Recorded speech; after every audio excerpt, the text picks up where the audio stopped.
welcome back to my channel. I'm Angela. If you're new here, welcome.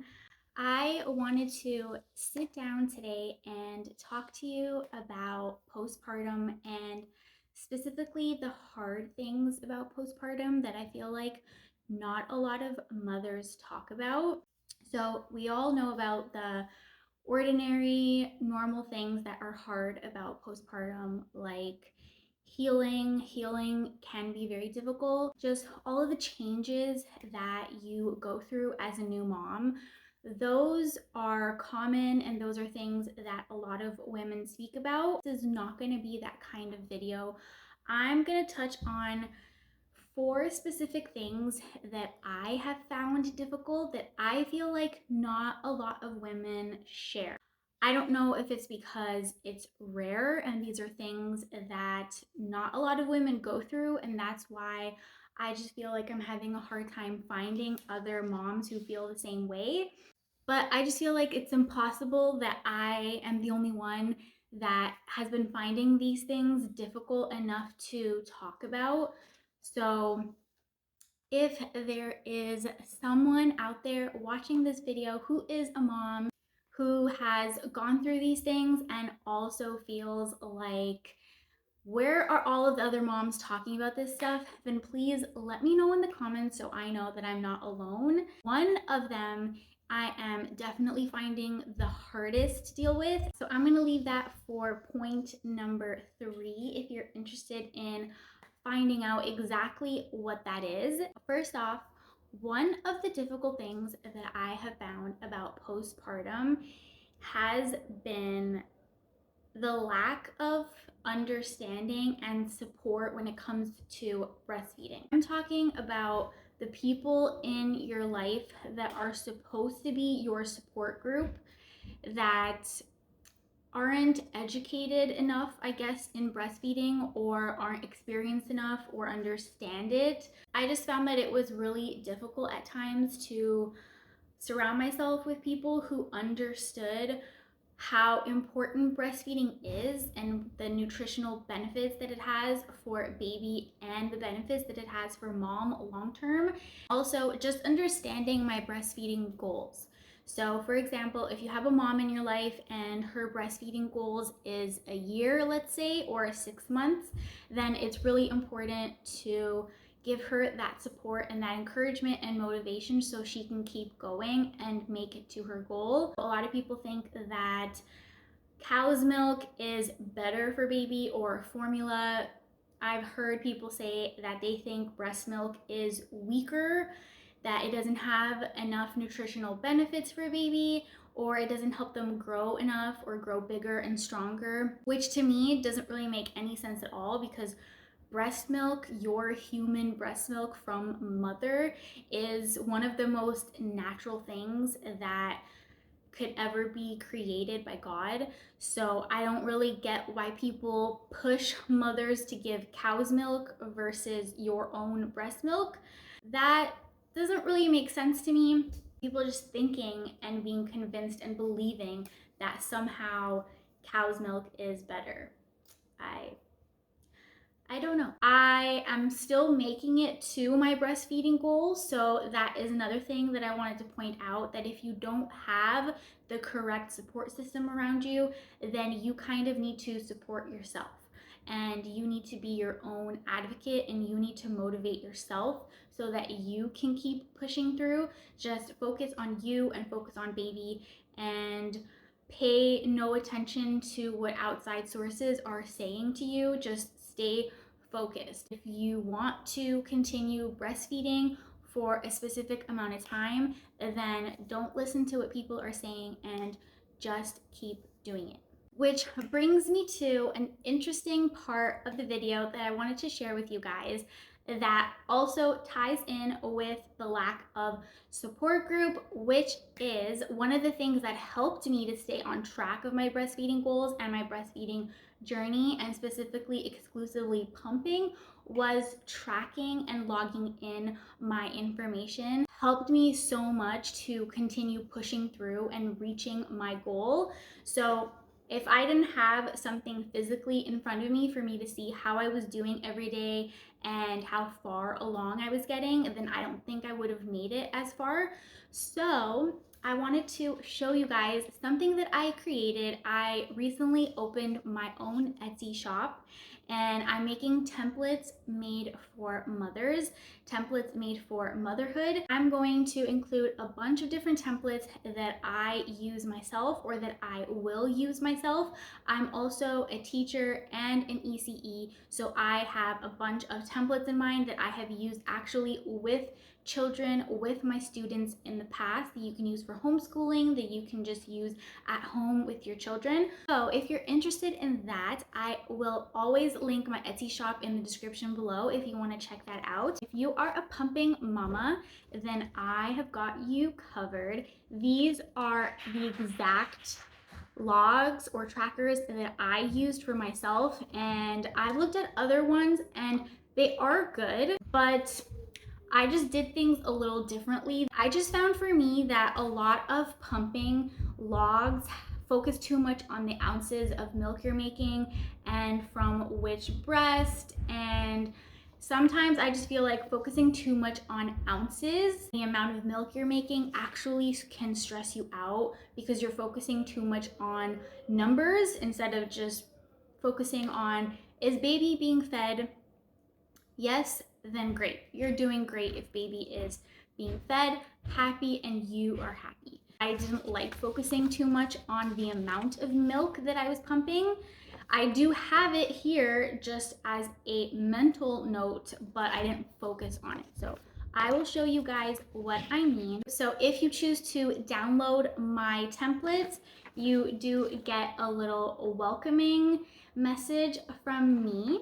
I have the main trackers, which look like this. So I have 3 different ones like these. I've broken them down into different months. So I just went with the basic 1 year because I feel like most mothers, their goal is to reach 1 year. And so we have a newborn pumping schedule. Then we have 3 to 6 months.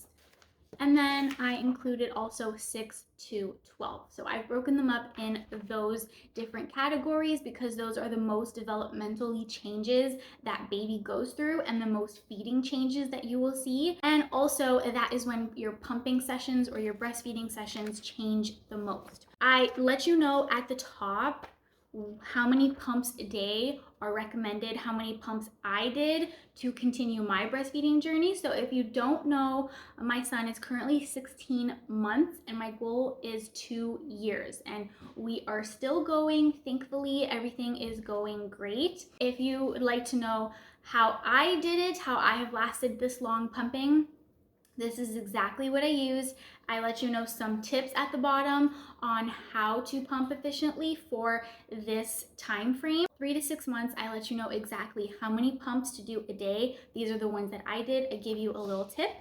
And we have the time, minutes pumped, ounces pumped, and frozen. So frozen, you write yes or no whether you did freeze it. And then at the bottom, we have the total ounces of milk frozen. You get 3 of those up to a year.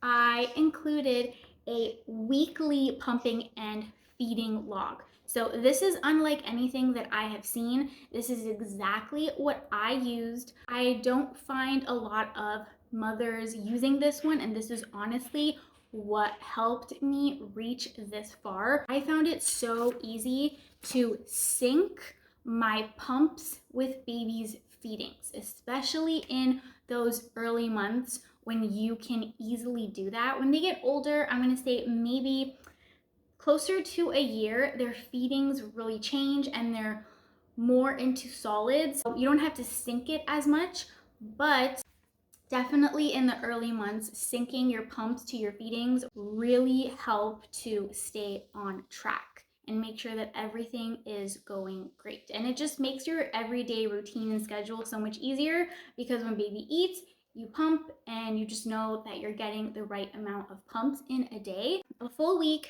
and then a little spot for notes on the side. I love these. These definitely helped me 100%. And I also include a sample for you guys on exactly what my pumping sessions looked like in a day. I would recommend making these into a spiral notebook and getting some transparent sheets where you can just slip it in and keep it nice and sturdy and organized and keep it durable so it doesn't get ripped or anything like that. And then you have your own book to look back on your pumping sessions and just see your progress, and it really does help you reach your goal. So if you are interested in getting these, then please check out my Etsy shop in the link below. So the other thing that I wanted to share about hardships in postpartum is is the lack of understanding, again, of people around you who don't understand why you don't have the amount of energy that you had before having a baby. I thought that this was just going to be common sense and that everybody would understand why, you have laundry piling up and why you can't do things quickly, why you're having a longer time to clean up after yourself or clean up after your child. You may not be able to get to the dishes right away. Dishes may be piling up in the kitchen sink and you want to get it done, but you have to prioritize your baby. They come first above the house. Making sure he's fed, changed, and all of that, and that we are bonding and spending time rather than making sure the kitchen looks spotless or making sure the bedroom looks great. So I'm not saying to completely disregard your home, because as wives, as mothers, especially if you are a homemaker, that is one of the things that we have to focus on, is taking care of our home and our family. But I just feel like people around us just need to give new mothers a little bit more grace and to be a little bit more patient with us, because everything is new to us. And whether you are a first time mom and you have one child, or you're having two or three, every child creates a change in your life and it brings on new routines, new schedules.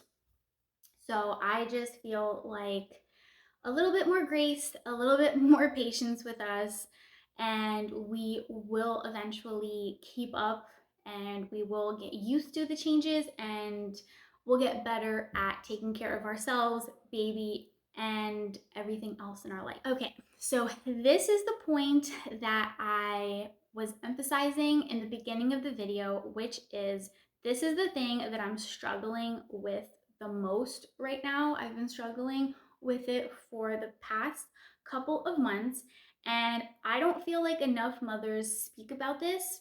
I don't know why. I can't be the only one feeling this way. I feel like every woman, every girl creates a timeline in their mind of when they would like certain things in their life to be done.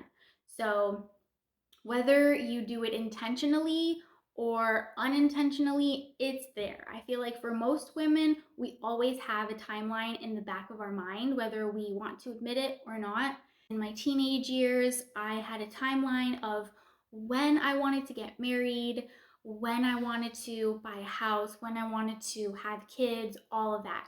And when we don't reach that timeline, we get discouraged and we can fall into anxiety and depression and just a whole host of things, which I'm sure if you are a woman, you can definitely relate and understand what I'm talking about. I knew that most women go through, so when I was going through it, I understood it. I knew that it was normal. I knew that most girls were going through the same thing. But I feel like no one talks about the fact that postpartum, you kind of create another timeline for yourself.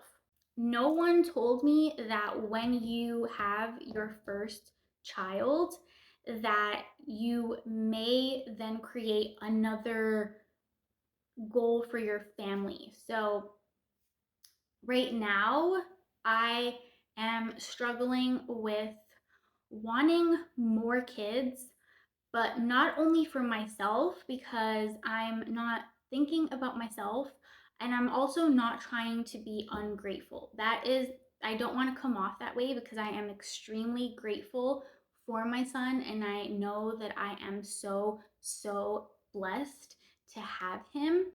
I'm not trying to sound ungrateful for wanting more. I know that infertility is very, very prominent, and it is a very sensitive topic. So I don't want to, again, come off like not thankful for what I have, but I'm trying to be honest and I'm trying to be transparent. And I'm also looking for other moms to relate to me that this this is a thing.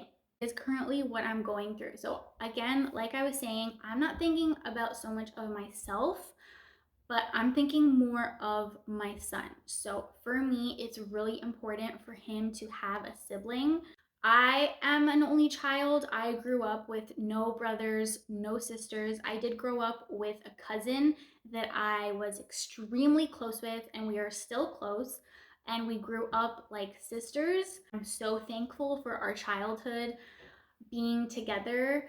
We are 6 months apart, so we really did feel like sisters.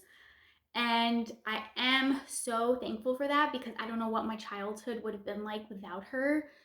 So I know what it's like to be an only child, and I know that it is very difficult.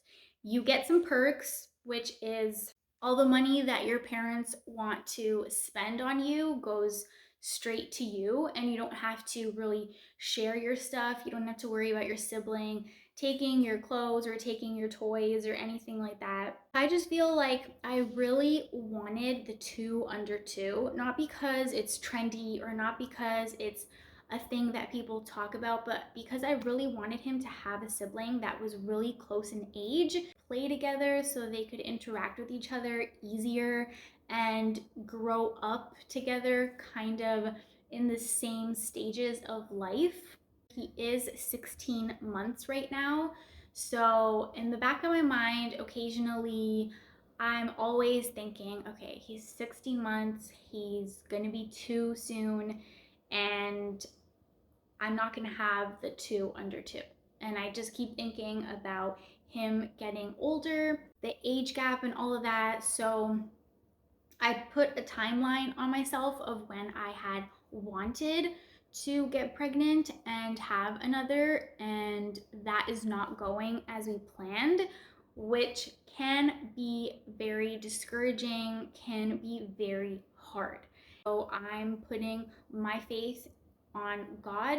He is completely in control of our life. I can't control anything. Me being angry or me being upset or hurt is not going to fix anything. It is completely up to him. It's on his timing. His timing is perfect. So all I can do is just wait and see what happens. But I'm not going to sit here and say that because I'm a Christian that it's easy. It's not easy. It's definitely doable through faith, but I do have days where it is very hard. But please, if you feel the same way, then let me know in the comments because I just feel so alone. My last point that I want to share is the fact that no one told me, or maybe I was just ignorant to this fact, but showers and brushing your teeth still feel like a luxury and still feel like a vacation, even past a year.